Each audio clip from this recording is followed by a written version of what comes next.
இந்த பதிவில் இந்த கவுன்சிலிங் போகிறதுனால நம்ம வந்து ஒரு நல்ல காலேஜை தேர்ந்தெடுக்கிறது மட்டும்தான் முடியுமா, இல்லை அதை தாண்டி வேறு என்ன நன்மைகள் இருக்குங்கிறத பற்றி தான் பார்க்க போகிறோம். அதாவது இப்போ நம்ம அரசாங்க பள்ளிக்கூடத்தில் படித்த குழந்தைகளுக்கு, மாணவ மாணவிகளுக்கு 7.5% சிறப்பு ஒதுக்கீடு இருக்குது. அந்த 7.5% சிறப்பு ஒதுக்கீடு யாருக்கெல்லாம் கிடைக்கும் அப்படின்னா, பொறியியல், சட்டம்,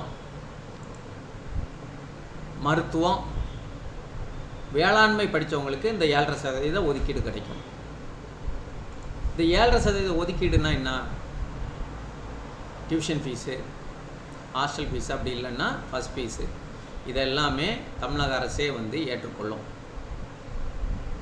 இதுதான் இது ஒரு இந்த 7.5% சுருக்கமான விஷயம். இது போக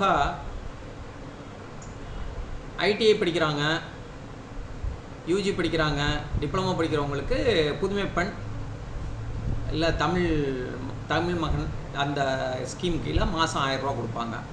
இந்த 2 ஸ்கீமும் இருக்குது. இது ஏன் இந்த 7.5% பற்றி பேசுகிறேன் அப்படின்னா, இந்த 7.5% நீங்கள் பெறணுனாலும், நீங்கள் இன்ஜினியரிங், உதாரணத்துக்கு இன்ஜினியரிங்கில் போகிறீங்கன்னா அண்ணா யூனிவர்சிட்டியுடைய கவுன்சிலிங்கில் போகணும். மருத்துவம் போனாலும் அதுக்கு முறையாட்டு கவுன்சிலிங்கில் போகணும். அதாவது மேனேஜ்மெண்ட் சீட்டுகளுக்கு இது பொருந்தாது.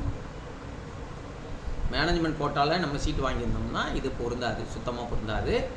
அதனால் முதல்ல 7.5% வாங்கினாலும் நீங்கள் கவுன்சிலிங் போய் தான் போகணும். ரெண்டாவது, காலேஜில் சேர்ந்தாச்சு. காலேஜில் சேர்றதுக்கு முன்னாடி நீங்கள் அரசாங்க கட்டணத்தோடு போய் சேரணுனாலே கவுன்சிலிங் எதாக இருந்தாலும், எந்த படிப்பாக இருந்தாலும் கவுன்சிலிங்கில் முறையாக போனால் மட்டும்தான் அரசாங்கம் நிர்ணயித்த கட்டணங்களை செலுத்தி படிக்க முடியும். இல்லைன்னா கல்லூரிகள் நிர்ணயம் செய்திருக்கக்கூடிய கட்டணங்களை செலுத்தி தான் நீங்கள் படிக்கணும். ஆனால் நீங்கள் எந்த கல்லூரிக்கு போனாலும் தனியார் கல்லூரிகளில் கொண்டாங்க நாங்களே எல்லாத்தையும் முடிச்சு தந்துடுவோன்னு சொல்லுவாங்க. அதை நம்பி செய்கிறது அவ்வளோ நல்லதில்லை அப்படிங்கிறது தான் என்னுடைய கருத்து.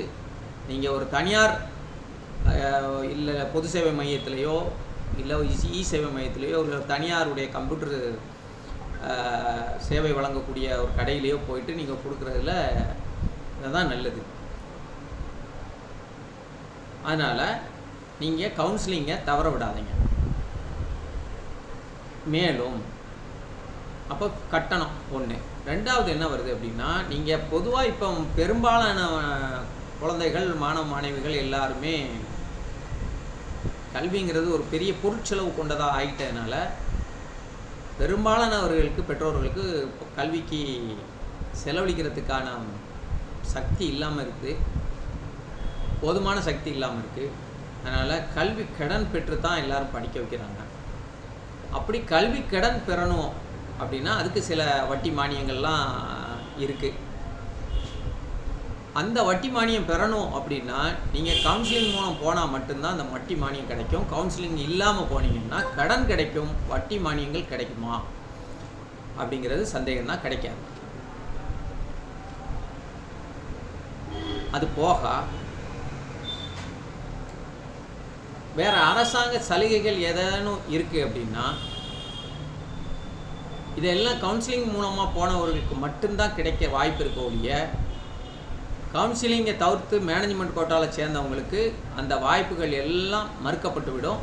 அதனால் மேனேஜ்மெண்ட் கோட்டாவில் சேர்றதுக்கு முன்னாடி வாய்ப்பு இருப்பவர்கள் கவுன்சிலிங்கை பயன்படுத்தி கவுன்சிலிங் மூலமாக சேரும்படி கேட்டுக்கொண்டு என்னுடைய இந்த பதிவை முடித்துக்கொள்கிறேன். நன்றி, வணக்கம்.